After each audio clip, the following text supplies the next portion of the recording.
Early October 1982, Logan, the typically quiet county seat of Ohio's Hocking Hills, is shocked by a pair of frightful murders and dismemberments.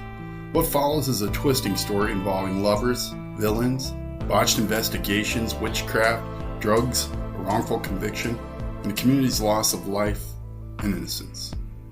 This is Township Falls.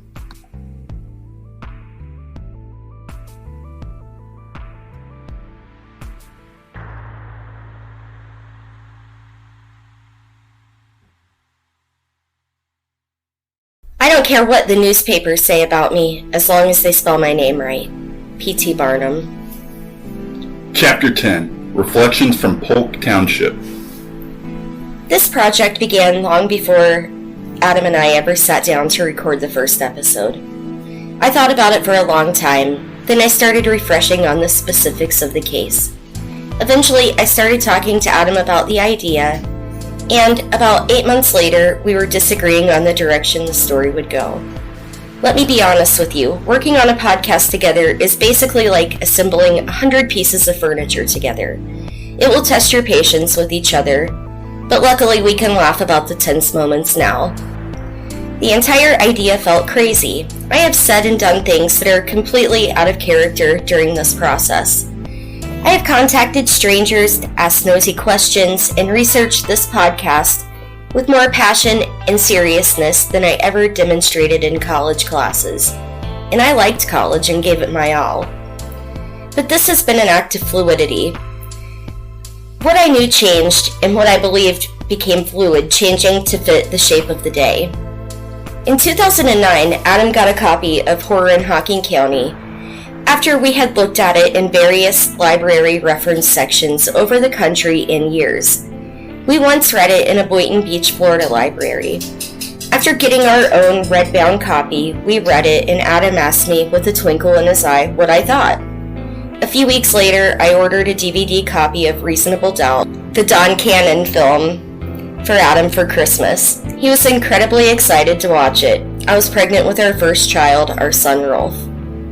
We watched it and absorbed a lot of the details that we had never heard in the gossip of the town. As you probably know by now, we both grew up in the Hocking Hills, and we were digesting these horrors early in our lives. I have never known trick-or-treating at night, except for one time in a town that used to be very innocent before methamphetamine took over. Even today, in the tiny little town we live in, I wouldn't dream of sending our kids out at night. It is too risky. This story has haunted me for so many years that I may never let our kids out after dark. I was 30 years old at the time I first saw the documentary, and I had been told basically my entire life by the town, the gossip, and even the media that this was a bad dude. I'm willing to admit, when I read the little book and I watched the DVD footage, I knew what I knew. Dale was guilty in my mind. Good luck changing my opinion. I had no basis for this. I didn't know anything, really. When we started exploring this idea as a podcast, I held a lot of the community mindset. I figured then that Dale probably deserved what he got. I really thought that he had probably done something to that girl. The evil step-parent bit has been fed to us from TV, books, music, and even Disney cartoons for so long. We would never stop to think about the claims. Step-parent, oh, that's synonymous with evil. Say no more. I hate to admit this, but when I started digging in and reaching out, I thought for sure someone would tell me all the sordid details about Dale. But then when my research took me away from Hocking County into news sources I had never seen, I started to wonder, Sarah, why are we so sure that Dale is guilty of something? I realized that I had been fed a narrative for a long time. But I continued to ask around and dig. I spent quite a bit of time reaching out to, well, almost everyone referenced in this case that wasn't law enforcement. I'm sorry, but I had already heard their side of this thing. I wanted to talk to the people. Time passed and I shrugged it off as, well, shit, oh well, no one wants to talk to me. But when someone was ready to talk to me, all they wanted to do was sling accusations about Dale. It caught me off guard. I found it hard to believe that while someone else had confessed to the crime, it was waved off as insignificant to the story. Hearing that firsthand turned on a light in my head. Despite what people wanted to say, Dale actually didn't murder those kids. My ideas were shifting. That was the first time I had ever acknowledged or considered that maybe Dale was actually innocent. In fact, when the accusations started flying about Dale nearly 40 years later, all I wanted to know was, who were these teenagers, really? I started to realize there's more to the story than we had ever been told, and maybe it was time to evaluate my motives here. Did I want to tell the same story as everyone else, or was I going to tell the story from a local's perspective while questioning what I'd been told for decades? I decided I wanted to tell the actual story. That meant I couldn't use what relatives were willing to give us. When I spoke to Todd's older brother, he told me I would have to get my hands dirty to really tell this story. That left me puzzled for a long time. When I contacted him initially, he told me he felt it was important to be Todd's representative in life, and that sounded great. I wanted to know who this young man was. I had never been satisfied with the story that exists about Todd and Annette, because it seems too basic. They were young and they loved each other. They wanted to get an apartment and get married in 1983. Todd was goofy and quiet, Annette was smart, pretty, and exciting. Then they died horrifically. But no one wanted to tell me about Todd or Annette. Why was that? It took a lot of thought, research, and digging, and I still don't know why Todd and Annette were so insignificant in the story of their lives and deaths. But I know no one wants to talk about this because the events that unfolded on that October afternoon rocked their foundation. It is evident that the whole story wouldn't have been so dramatic nor scandalous if it had happened to anyone else. Todd's dad was a lieutenant firefighter in Logan, and his work family consisted of the 10-man police force in Logan in 1982. He was probably pretty good friends with them all. He used his position to influence the investigation. There's no denying that. When Todd died, those officers were prepared to do whatever to get justice. Not for Todd, not for Annette.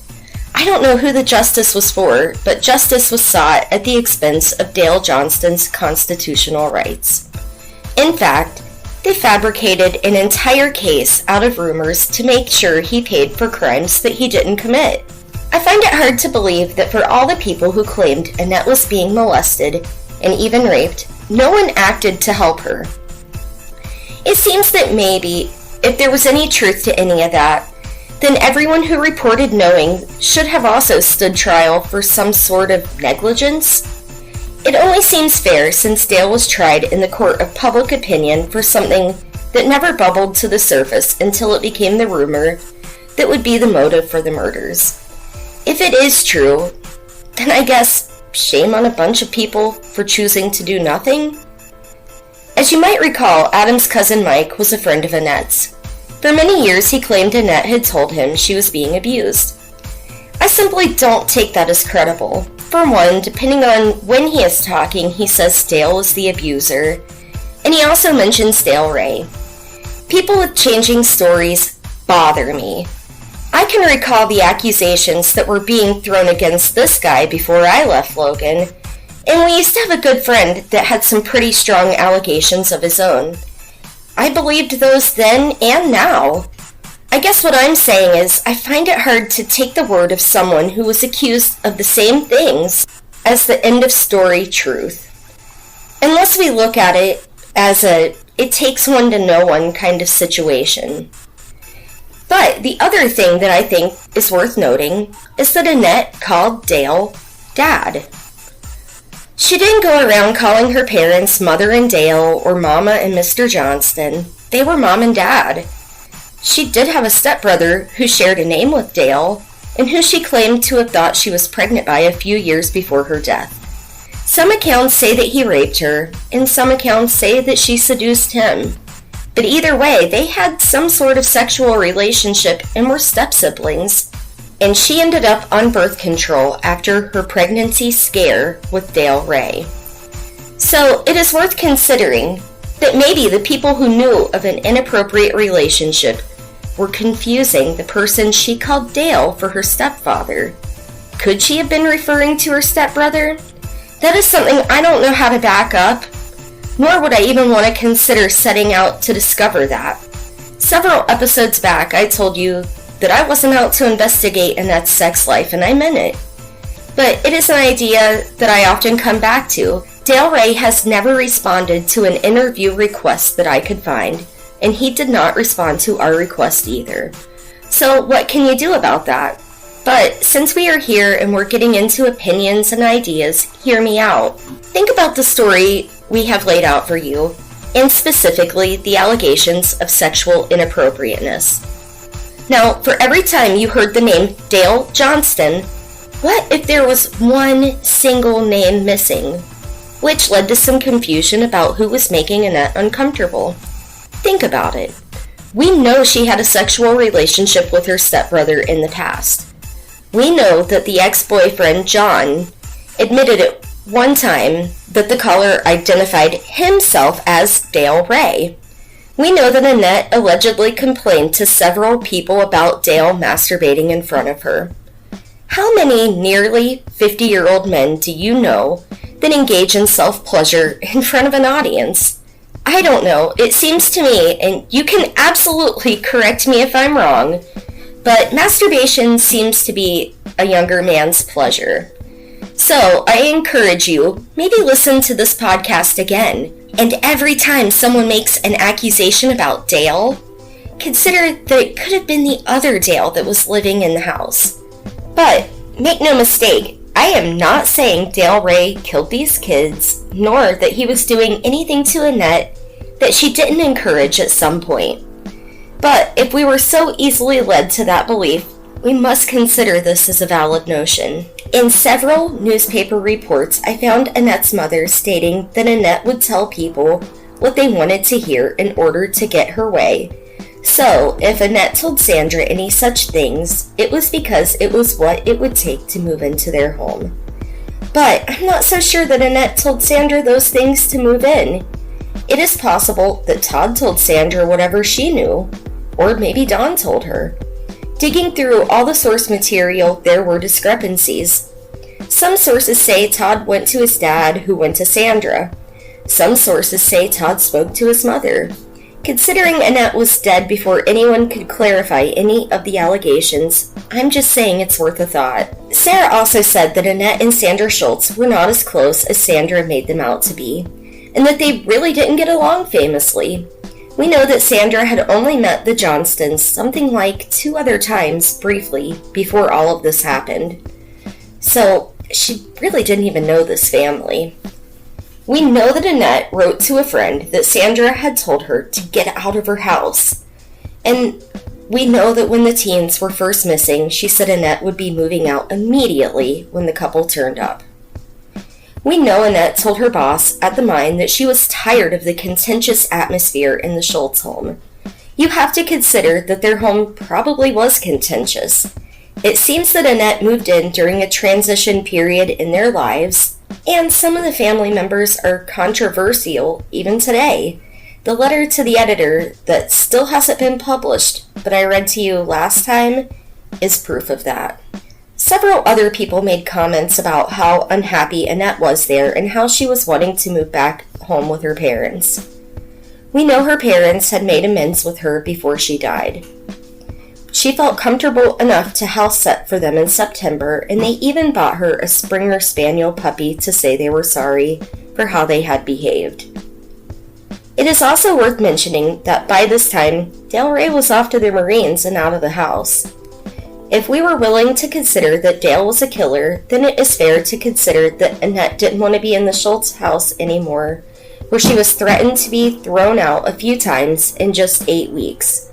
But moving out would have been a strain between her and Todd, so what's a girl to do? So one must consider, would Annette have confided such a big, dark secret to someone who demonstrated that she wasn't super warm towards the girl? In several reports, Sandra claimed to have known before Annette moved in that she was being abused. And then in several other articles and in court, she testifies that she found out only about a week before Annette died that Annette felt comfortable confiding in her because she had a similar but not such extreme problem in her own past with her own father. That in itself is interesting. Which one was it? Did she move in because of the abuse, or did she tell Sandra nearly 2 months after moving in, after they got comfortable together? In the Don Canaan film, Don Schultz claims that he gave the teens information for a rape crisis center and that they had spoken with someone there. We were able to track down an article from the Citizen's Journal, a now defunct newspaper out of Columbus, Ohio, as well as several other articles from around the state that said the teens contacted someone at Perry County Drug and Alcohol Services.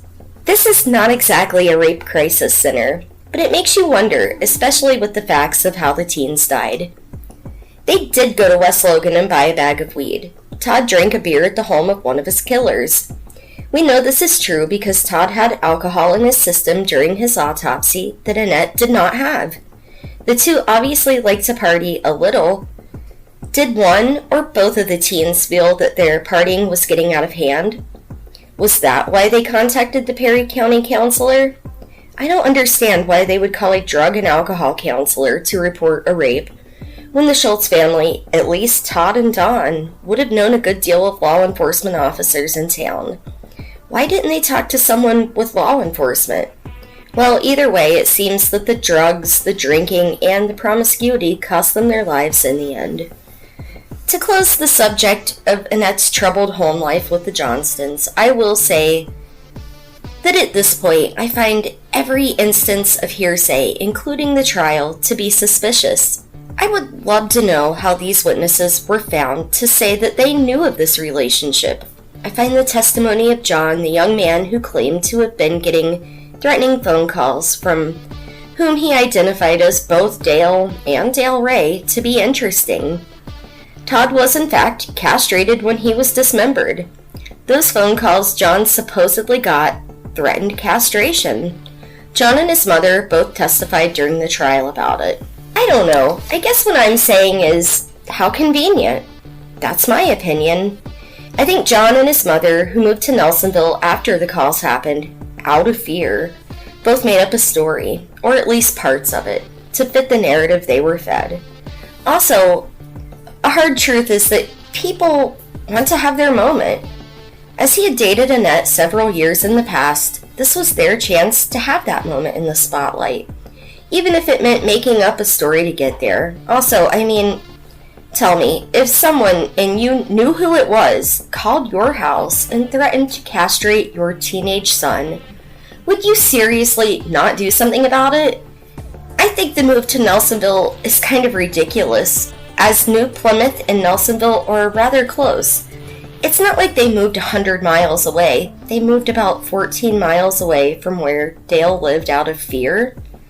I'm sure those 2 extra miles or so of distance made a total world of difference in the safety from the man who had threatened to castrate the boy. Also, I would love to know if all of these people knew this secret, and they knew it for a fact, then why did no one go to police, children's services, or even a school counselor? Why did they only care when it was too late? That is something that bears some personal responsibility. But I'm not the judge or the jury and have no business trying to tell people how they should feel or what they should reflect on.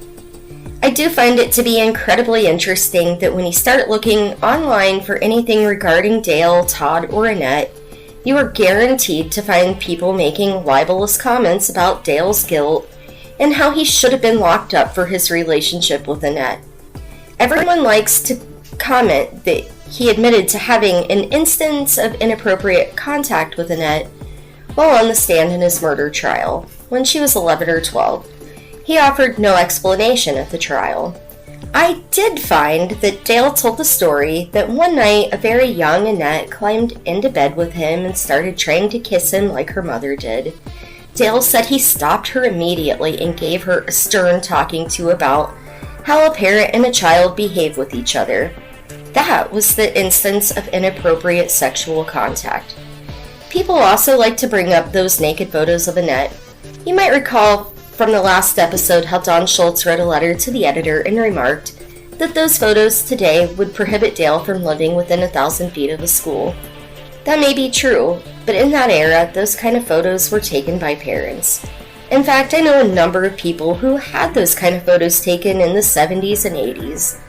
Like we mentioned many episodes back, it was just the thing that was normal back then, when the world was somewhat innocent. Several people have told me that those photos were basically a form of emotional blackmail that parents held over their kids' heads as they aged. I'm not sure if they were joking or not, but while today, in our modern society, the photos would certainly be a bad idea, I'm sure the Johnston family regrets that they took the photos now. This case had so many shocking details to it. We didn't cover them all. Some things came to our attention after recording, like the fact that 3 Ohio newspapers were given access to the autopsy reports and files of the 2 victims. There was a lot of drama about that, and it was eventually ruled that those reports were considered investigative. Those newspapers paid the Columbus Medical Examiner's Office $4 each to get access to the files. Also, a fact I found fascinating was in 1983, someone examined that bloody feed bag found at the river. When they shook it out, they found hair consistent with Todd's, and then decided to send it off for testing. Kind of like the pubic hair in the boot that wasn't discovered for a year when someone thought to shake the boot out. Things like that demonstrate that this case was a circus from the time the words missing were first uttered in 1982. After we started digging into the newspapers outside of Logan, I began to find the real story. The real story goes like this. Annette and Todd became friendly at Tri-County JVS, and then they started dating. Todd told people around town that he found Annette's family's practice of nudity, paired with the skinny dipping at the farm, to be exciting. Todd was known as a witty, fun kid who was maybe a little nerdy. His close friends said he was a square. I don't doubt any of that at all, but I was young once too. I have seen my friends change overnight into people with brand new ideas, attitudes, habits, and friends. What I have also seen that Todd never had the chance to is that when you hit a certain age, near 30 or so, you get to see your friends change into brand new people again with mortgages, kids, and careers. Todd reportedly told Annette he almost wasn't going to date her because he had heard she was a little whore. Her reputation wasn't perfect. He said this in front of her parents at their trailer. After Todd and Annette started dating, Dale sold Todd a car for $400. Todd stopped paying for the car after a while as he suffered from a hernia at his job at the print shop and was laid off. He was denied a workers' comp claim. Todd didn't have an income. This upset Dale, who wasn't a rich man and probably needed the money for their bills. Todd owed Dale $70 on this car when the payments stopped. The unpaid money didn't affect their relationship right away. Todd and Annette continued to date, and they started planning for a wedding. Dale and Sarah gave their blessing, but they asked the couple to wait to get married until Annette had graduated from college. It is mentioned several times that Todd was possessive of Annette. Her family felt he was going to hold her back from her dreams of college. Sarah began looking at wedding dress patterns and was going to make Annette's dress. Todd joked that he would wear red tennis shoes with his tuxedo on their wedding day. He had a love of red tennis shoes. The teens set a date of August 6, 1983, and spoke to a local preacher just days before they died.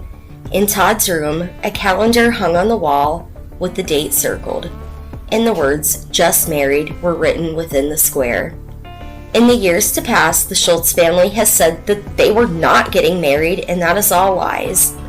You can see for your own eyes one Don Schultz talking about their plans for a wedding in a videotaped interview in the Don Canaan film, but he did say he wasn't sure if it would have actually happened.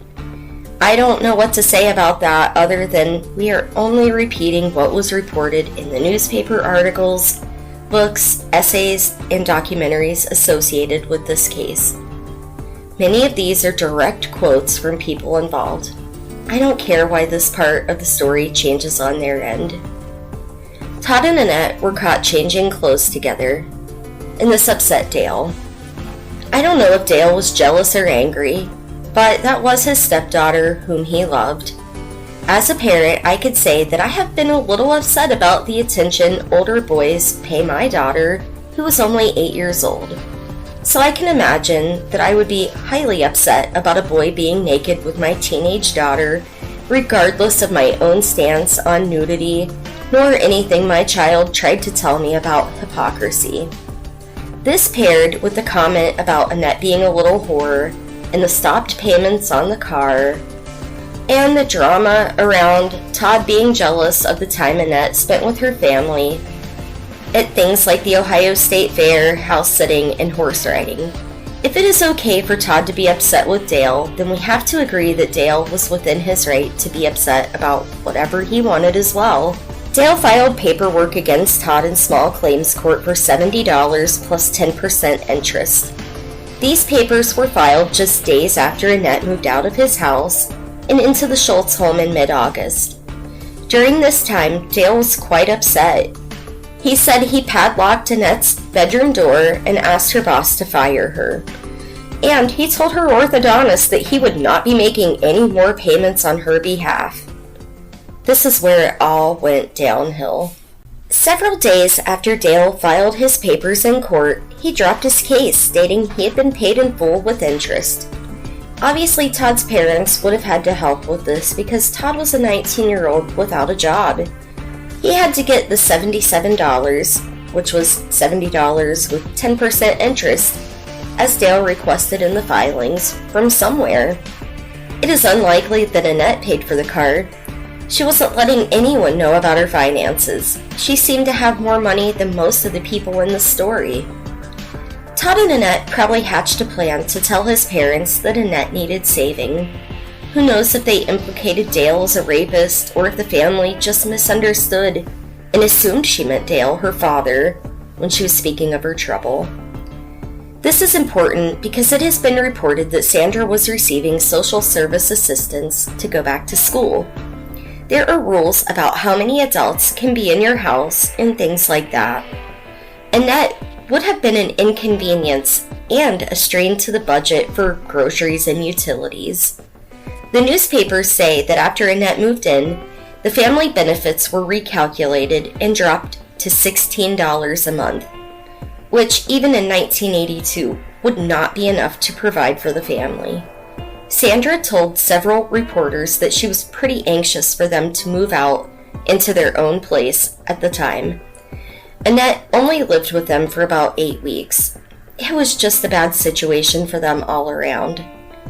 I will always wonder, why didn't Annette fund their own apartment? Annette had over $2,000 in a savings account that she reportedly never told Todd about. She also had a part-time job. I wonder if she even wanted to move into the Schultz home, or if Todd was upset about the lecture they got from Dale, combined with the worry he probably had for Annette and her popularity with other men, and he decided he would rather have her at his house, where he could keep an eye on her and her activities.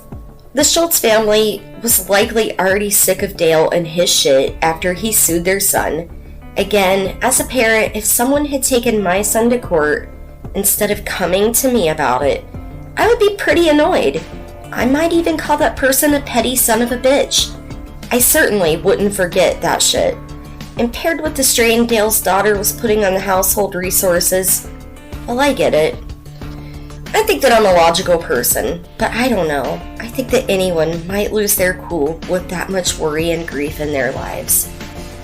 The question of why no one wants to talk about who these two kids were lies in that. The entire experience was shameful. The case leaves an acknowledgement that maybe his family didn't know Todd as well as they thought they did. They didn't want to talk about the crude, hateful comments that were made against the Johnstons. They would probably rather forget the incident of Don being charged with improper handling of a firearm while at the Johnstons, or the tasteless Fry the Bastard t-shirt he wore around town, and his comments about frying Sarah and Michelle, who was an actual child at the time, along with Dale. But I want to take a minute to say, I didn't know any of this stuff when all this started. I didn't want to dig it up either. But it was there in the papers, and we found it while we were looking for other things that no one wanted to talk to us about. And then everything made sense. Also, I want to take a minute to apologize to Michelle. When I asked for photos of Annette to share with her mother, Sarah, as she has none remaining, one of the Schultz relatives decided to go ahead and look her up on social and share photos with her there. I imagine that was very triggering to you, Michelle. I didn't ask her to do that, nor would I have encouraged her to invade your space after all the things that were said about you back then. I hope no one else bothers you, and I sincerely apologize for that. I simply wanted to get the photos to your mother, as I told her I would try. For anyone else with photos, please just send them to Township Falls Podcast at gmail.com, and we'll send them to the family respectfully. Some in this story like to spin that Todd and Annette's relationship was fizzling out, which I dare say is inaccurate. As if they were on their way to a breakup, then why would they have been speaking to a preacher about their 83 wedding just days before they died? Also, if Todd were going to break up with Annette, would he have intervened in the situation? I think it is safe to say there was a great deal of love and or infatuation between these two. So much so that Todd lost his life trying to save his girl. Was Todd a hero? It is true that he wasn't doing much with his life at the time he died, but he was a bright young man and he was well liked by his peers. He might have gone on to live an ordinary life like everyone else does, and there's no shame in that. Ordinary things are beautiful when you look at them through the right lens. When I was 18, I had a 19-year-old boyfriend who was, well, a loser, but he appealed to me because he was a musician and he was very handsome. He was the kind of guy who would try to guilt trip me into doing things I didn't want to do with people I didn't want to do them with to benefit him. I was sort of afraid of him. If it were us in this situation, he would have held me down and let them do anything they wanted to me. I'm no doubt about that. Knowing the truth about what kind of guys there are out there leads me to an opinion about Todd. I think Todd was brave, and he died defending the honor of the young lady that he loved. And we have all been 19 before, and not having it all figured out when you're still a teenager is not the worst thing in the world. So maybe Todd was a hero. He tried to protect the girl he loved, and he tried to show those scumbags a thing by lunging at them. He might not have stepped in with Tex and Chester in the drug house, but he certainly stepped in there in the cornfield. This is a tragic story of love and loss. There is no happy ending to it. Todd and Annette are still gone. They would be nearly 60 years old now, and maybe even grandparents. The Johnston family has suffered for 40 years. I don't know if there will ever be peace for Sarah. After the mistreatment she suffered over the years, I know she grieves for the family she lost to this tragedy, Dale, Annette, Todd, and the grandchildren that would never be born. Dale is an old man in declining health with a failing memory. Sander has died, and Don is elderly, left only with his memories of all that tormented him and his anger. The siblings of Todd are left with memories, and Annette's sister Michelle is left with nothing, not even memories of her sister after being traumatized by an entire city. When it all started, I would have been happy to know who Todd and Annette were and maybe some gossip. I don't think I know everything there was to know about these two kids, but I don't think anyone does or ever will at this point. I thank you for listening to this story. It was a labor of part love and part obsession.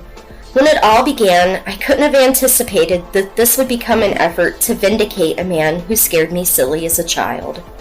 While I can only speak for myself, I hope that that is enough to change some people's minds about what we were told as a community all those years ago. No matter what rumors spread like wildfire in '82, the reality is that Dale Johnston didn't kill those kids. A lot of people have said that Dale should get what he deserves for all of this. And what exactly does Dale deserve? Dale is accused of being a pervert and a murderer, but all that was proven to be true was that justice was perverted when it came to the case of Dale Johnston. The town, in general, showed perversion and morbid delight at the notion that something funny was going on at the Trowbridge Road trailer. At this point, I think I know what Dale deserves. He deserves a hug and a sincere apology from an awful lot of people, and he deserves for someone to say, "I know you didn't kill those kids, Dale."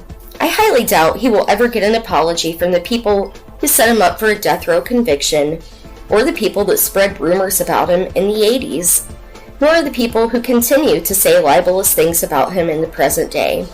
I think Dale himself said it best when he said, "It is hard for some people to eat crow." Time and time again, as we were releasing the podcast, people have been quick to say that Dale is not an innocent man. He was abusing his stepdaughter. You know, if there was anything screwy going on out there at their farm, then someone should have done something about it 40 years ago instead of talking about it today. I think it is important to note that Dale wasn't on trial for abusing his daughter. He was on trial for murder, not molestation, not his wicked lifestyle. If he had robbed a bank in 1982, no one would even remember that by now. It is also worth noting that the most experienced person on the scene, Rodney Robinson, point blank asked Dale Johnston if he was having sex with his stepdaughter. He said that when the other officer was asking the Johnstons indirect questions, they didn't understand what he was trying to ask them. Robinson said that when the Johnstons reacted to this direct question, he was satisfied that they didn't know anything about the crimes, nor was there any truth in the rumors. Robinson was essentially run off the force within 4 months over this opinion. He went on to solve the case all those years later with the help of his friend Jim Powers. I don't know, but out of all the opinions at this point, I think I will place my bet with the few people who knew what they were doing and had the experience to back it up, over people who spread rumors as facts to pervert justice. I want to take one more opportunity to remind you that we have not been making this up as we go. We researched everything that has ever been published on the case, and we have the sources to back it up. I've received enough hate online over this podcast to make me question humanity. Some of you need a reminder. We are not the ones to sensationalize this story. We are only telling it from the perspective of someone who was alive in the area at the time. It was already out there, in print, online, on film. All you had to do was look for it. This was never about selling something or making money. This was just a summer project my husband and I embarked on because we wanted to. Now that the writing, research, and recording are over, we have a line of t-shirts you can find on Etsy, and we're likely to place some sponsored ads in here. We worked hard on this. It was never about the money, but we are idiots and we won't turn down compensation for this work. In fact, we're going to publish this podcast as a book. There was so much material we didn't even get to cover that the book will be like a great bonus for you. Stay tuned. You will want to get your hands on a copy of this. Also, I'd like to remind anyone listening who has said, "Why did you make this podcast?" or "Why did you have to talk about this case?" We are not the first people to talk about this case. There have been like 5 podcasts that cover it. It was on several true crime drama reenactment style shows. It has been featured in several books, and someone in Logan even wrote a fictional romance based loosely on the case. There are essays that reference it, and even a documentary. In much of that material, you can find some family participation. But in most of those, they do not paint Dale Johnston as a victim. The bottom line on this is that no matter what the lynch mob in Logan, who apparently are still alive and well, and in several instances, the original members seem to have passed down their hate-fueled torches to others. Whatever they have to say, luckily there aren't that many of them left.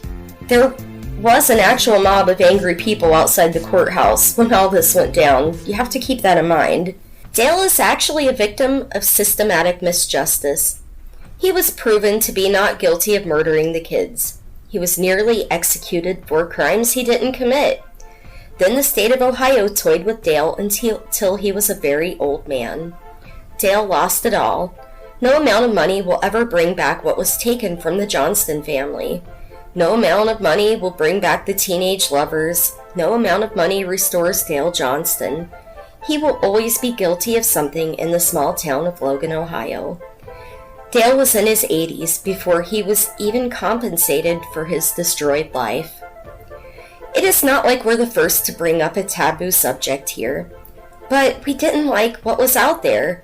None of it was really accurate, and in each retelling of the case, the person telling the story does so through their own lens. Not a complete story. We both remembered the atmosphere, the coverage, and the sentiments of the town we grew up in differently than Buried in the Backyard, Guilty by Popular Demand, Horror in Hocking County, or any of the others. I am so sorry, but if this story was going to be told, the storyteller should be able to say Hocking River instead of calling it the Hawkins River. And also, I hated how some of them made too much light of the sadness of the story. We tried to get through one of the podcasts, the True Crime Garage one, and we had to turn it off in disgust as the co-host was making light of the horrific scene that it was. It was tacky. Also, a lot of people seemed troubled, no, downright pissed off that we mentioned the satanic panic of the era. That wasn't my idea or belief, but it was certainly mentioned in the media, whether it was true or not. It adds a vibe to the story that explains why vigilante groups were out looking for clues. We didn't even get into that. Or why gun sales were up and people were freaked out. What other explanation could there be? In fairness, it being a satanic killing is just as reasonable as believing an old man with a bad back overtook two young, healthy, strong teens and murdered them, then ripped them to shreds. When this idea began, I wanted to tell a story that helped people to remember who these two victims were, because their story was never really about them. I didn't think it would turn into all of this. This story is sadder, more hateful, and more pathetic than I initially believed. And it still has very little to do with the victims, even after all these years. Keep getting in touch with us on social or through the hotline at 419-777-1147. We're hopefully going to bring you one more episode with listener questions and comments, so make sure you're subscribed to catch that whenever we put it together. I don't know when it will come out, just for the notice of everyone going forward. This is only the beginning of my tacky TikTok videos. From now on, I will do a reaction video to each of the ridiculous, hateful comments wherever you make them. And I'll share that too. If it's okay for you to say it to me, then it should be okay for me to repeat it with screenshots to everyone else. This story is only as sensational as you make it. I would like to thank the Columbus Metropolitan Library for their assistance with accessing old newspapers and all of the research they enabled us to do. Thanks to Newsbank for their wonderful resource of materials that were so helpful in the research. I would like to thank my good, longtime friend Shelby May for his encouragement to keep going with this when I was ready to quit. I would also like to take a minute to send good vibes to our friend Larry Huffines and let you know that you were in my thoughts. Thank you to my husband Adam, who is my favorite person. I might have let some of this get to me, but looking at the project as a whole, I had a really good time doing this with you and look forward to the second season. I love you.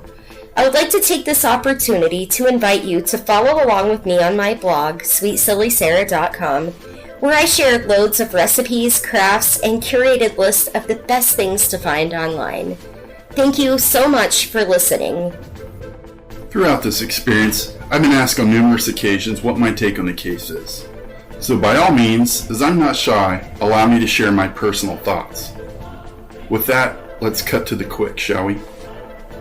Since I was old enough to formulate an opinion, I've always believed that more than one murderer had to have been involved, if for the logistics of killing two healthy young adults alone. When Dale Johnston as a killer was our narrative, and until 2008 it was our narrative, I had a difficult time imagining this old dude masterminding and carrying out the murders by himself. The likelihood of killing two healthy teens who would have not gone on without a fight simply didn't add up to me. A case in point. I once took an impact weapons class in my short stint at Hocking College. The course was taught by then Hocking County Game Warden Charlie Mansfield. The purpose of the class was to instruct incoming law enforcement as well as potential prison personnel on the use of the PR-24 police baton and other weapons. Around day 2 of the class, a smart-ass young student quipped that he would rather have a gun than the weapons that we were being trained on how to use. Mr. Mansfield, always looking for a teachable moment, rummaged through a Hocking college-labeled tote. He then produced a rubber training Glock and holster. He explained to the class that a gun in the hands of an untrained user is no match for a person determined to live. He then instructed the kid to holster the weapon and practice drawing it as quickly as he could. He was then to aim the toy, and when ready, say the word, bang. The student, finding an audience, started goofing, not taking the demonstration as seriously as he probably should have. Mansfield then had the kid stand on a mat a few yards away from the instructor. This represented the average space between confrontations involving firearms. He told our fellow student that he was going to attack him, reminding him that he had a sidearm, and to not allow this to happen. After confirming that the kid was ready, Mansfield yelled, "Go!" The student didn't know what happened. Before he could begin to fumble with the fake gun, Mansfield tackled him. Giving him a helping hand to the smiling student, Mansfield asked if anyone else would like to try it. One student, a bigger farm boy, said he did. This time our instructor had the kid he had just tackled attempt to take the firearm. The farm kid strapped the holster on, taking a few practice draws. The instructor again yelled, "Go!" To our astonishment, the kid without the gun gave a scream and windmilled his arm as he rapidly approached the shooter. Rather by luck or skill, one of his hands connected with the rubber gun, knocking it useless to the ground. Mansfield asked if we had any questions. There's a discrepancy involving the pistol used to kill Annette and Todd. Some reports say the gun was Chester's, others say it was Kenny's. The most ridiculous scenario that was presented had the gun owned and carried by Lynn Scott. According to this account, Chester asked Kenny to hold the gun on Todd, instructing him to shoot if Todd became an issue. My question is, why would he have not been an issue? Here's the thing. Once Todd and Annette realized that they were being followed after buying their bag of weed, they surely had to be aware of the approaching danger. Chester had just pulled his own .22 on Tex Meyer back at Kenny and Judy's home. After having witnessed this spectacle, the last person you'd want to further party with would be Chester. Walking away from that situation, you would likely carry the tension with you, hoping against all hope to never encounter that dude again. After all, how often does the average person witness another human pulling a gun on someone? Surely Fraser's eyewitness account confirms this, as she sees that Annette is very reluctant to enter that cornfield. Were it me, I would have thrown every excuse in the book to avoid the trap. "Hey guys, we gotta take my little brother to soccer. Wanna meet up later?" Anything. I believe that Todd was as heroic as he could have been given the circumstances. I also think that both of them, McKnight and Linscott, were packing a gun. I surmise that while trying to catch up with the two lovers, McKnight and Linscott formulated an impromptu plan, albeit drug-induced and not well thought out. Their primitive drug-addled decision was to follow the two, the base idea being that one of them would detain Todd with a pistol while the other had his way with a net. Again, they didn't factor that both would fight to prevent this from happening, and they do. Mike Tyson said it best, everyone has a plan until they get punched in the face. To think that Todd would just allow these two to attempt to rape Annette while he stood by hopelessly is not viable. Guns are not. Perhaps his thoughts were that Chester was bluffing. After all, he didn't shoot Tex. Either way, he doesn't stand for it, and would rather die than let them try. I believe one or both men shot them. From their point of view, letting Todd go could bring the possibility that he would tell his dad, Don, who's connected with law enforcement via his position at the fire department. Todd, in his final scuffle with Chester, could have, like my college instructor, disarmed him. However, that would have only served to get him shot by Kenny, or vice versa. Unfortunately, both Chester McKnight and Kenny Linscott have, because of their lifestyles, the prison outlook to crime, whereas snitches get stitches. I believe that McKnight would have claimed to have killed Kennedy if it elevated his status in prison. Think about it. McKnight, known as Chester the Molester, lives a life of crime as a repeated sexual deviant. Not a label one should have while in the American prison system. Regardless of Linscott's role, Chester would likely have no qualms about claiming to have done the killings while Kenny watched. I believe what happened next has not been presented. Chester, using Kenny's machete, slips and severely cuts Linscott's arm. The resulting tirade of screams and cussing is what Clarence Mason hears as he's attempting to walk to work via the tracks. The two split ways at this point, as this likely brought on an argument. Kenny heads to the ER while Chester leaves the scene. Kenny, later bandaged, realizes that the corpses are only a few hundred yards from his home, and he decides to attempt to hide them better. But here's the thing. I don't believe he goes alone. It's my belief that Kenny gets the assistance of two of his party-going friends to assist. One of the two, Kevin Tex Meyer. A note of interest. I reached out to longtime West Logan resident and avid fisherman Danny Wilson. I graduated with Danny's sister Misty. Like most kids of that area and era, Danny knows the river like the back of his hand. I spoke to him regarding the events surrounding the 1982 murders. When Wilson remembers Kenny Linscott, who was also a resident of West Logan at the time, he told me that Linscott had even been to his home, likely to borrow something from Danny's dad, the respected pastor in Logan. Danny described the vehicle that Linscott drove, a jacked-up pickup truck. When he told me this, I sort of nodded to myself as this fits the description of the hunter, woodsman type that was Kenny Linscott.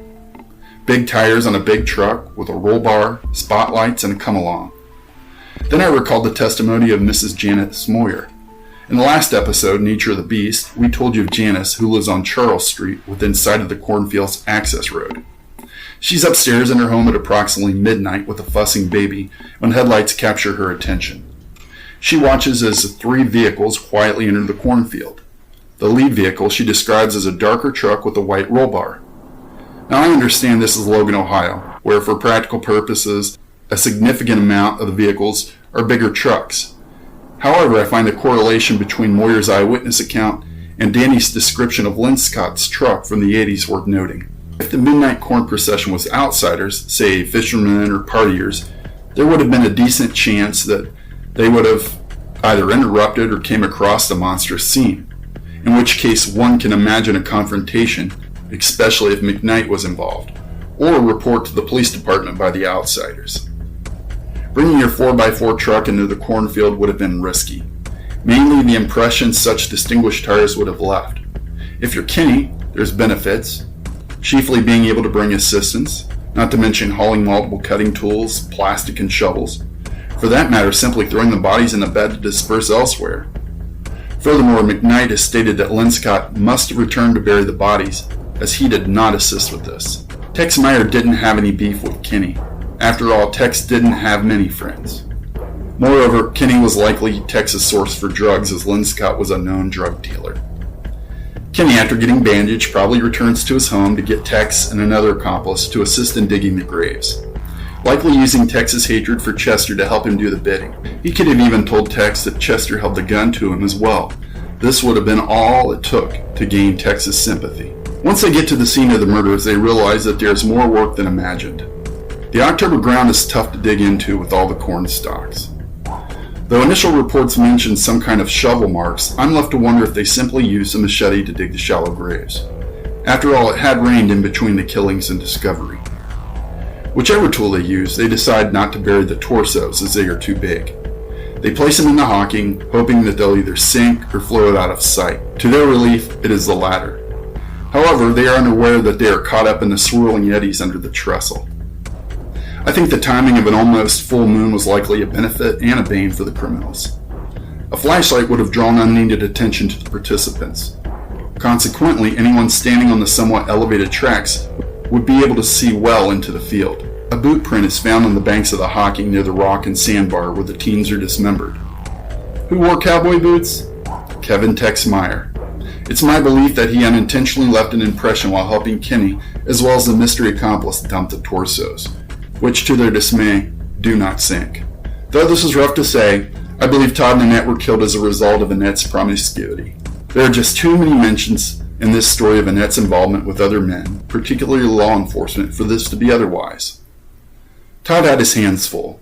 When I was 19, his age of death, I also had an 18-year-old distrustful girlfriend. I spent many a day going batshit crazy as I wondered just who the girl was flirting with. Many of the times, her mere friendliness would be misinterpreted by some skeevy guy as sexual interest, leaving me to speculate if I would have to get involved. Sound familiar? As for Dale Johnston, no, I do not believe he had anything to do with the murders. Period. Not directly, and definitely not as some butterfly effect from his past actions. In support, I point out the inspection conducted by Mr. Bud Walker. Walker, a private investigator, was hired by Johnston's attorney Todd and Sara to look into the murders. Dale contacts his legal team to convey a memory that he had recalled. On the day of the 4th, the farmer remembered getting feed at the mill in Logan. Dale remembers a specific argument that occurs between father and son employees. P.I. Bud Walker soon confirms this as he finds receipts from the feed mill for Dale's transaction. I do, however, believe there is something to the sexual abuse of Annette. Though I can see why the incident at their trailer in which a naked Annette thwarts the would-be burglars with the shotgun would draw interest, particularly in reference to her bravery. However, the idea that you would want to recreate this event by taking a nude picture nonetheless is wrong in my book. As I'm the father of a little girl, this seems unfathomable. Conversely, I agree with one portion of Don Schultz's unpublished letter to the editor, in which he states that Dale's action in the present day would have required him to report monthly to law enforcement to prevent him from living 1,000 feet of a school. But again, two separate crimes, serving time for one, doesn't karmically equalize. For those of us who grew up with the narrative that Dale Johnston was the killer in the case, to learn that Todd and Annette were killed by McKnight and Lynn Scott was not as exciting as the evil stepfather tale. It is reminiscent of the JFK assassination.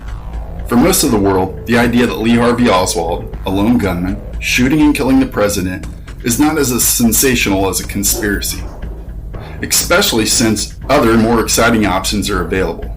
A CIA cover-up, the mafia, the Cubans, etc. I believe the 1982 murders are similar in this regard. For a lot of citizens of Falls Township, the idea that the teens were killed as a result of visiting a shady drug dealer isn't as exciting as the stepfather did it out of jealousy. In fact, given the two narratives, it pales in comparison. As for the satanic theory, I'd be naive to think that people are not motivated by religion and spirituality.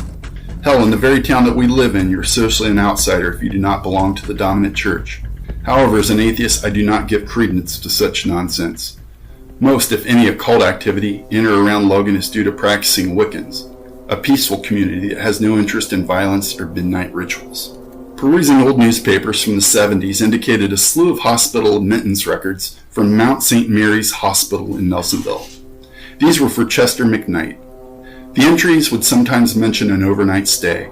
However, for the most part, these were in and out ER visits, likely attempts by Chester to get pain medication. As I was reading these records, I couldn't help but think of the pathway that was drawn before me in the form of dried ink. Here was a lifelong drug addict, cutting and burning himself in an attempt to escape the world in which he lived. A habit and culture that would attract him to fellow deviants such as Kenny Lynn Scott and Tex Meyer. A pathway that would lead him to gruesomely murder, owning the entire scenario in order to elevate his status among fellow prisoners. All of this said, sadness is what I feel most when reflecting upon this terrible case. I sympathize with families of Annette and Todd. The shock, heartbreak, and lack of closure is unimaginable. I am sad for the generations of children whose parents had to keep a fearful eye on them. I'm sad for my wife and I who had our childhoods disrupted by the horror. And mostly I'm sad for Todd and Annette, who never got to show the world that they were more than just victims, who never got a second chance to correct their mistakes. I would like to take a minute to express my gratitude to our listeners. Many of y'all reached out to us in one way or another. Your feedback is appreciated. Thanks for having your ears on. To my mother, still in Falls Township, who has been so supportive to us throughout this process, thank you. To my Aunt Garnet and Uncle Lloyd, who kept telling me that they can't wait for the next one, thank you.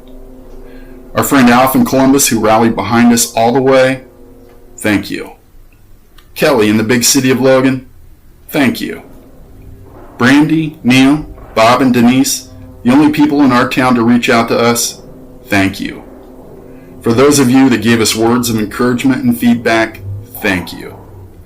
Finally, to my dear family, who endured my upward pointing index finger for many months, I'm sorry, I love you, and thank you.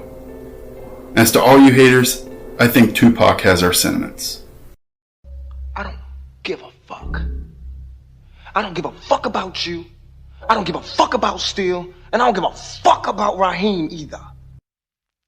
This is Township Falls. On the next season of Township Falls, instead of focusing on one event, in Season 2 we will explore 10 unique stories. From moonshiners and murderers to pioneers and prostitutes, To Raiders and Riflemen, we hope you will join us. Music by Rich Ratdasky and Layman's Terms.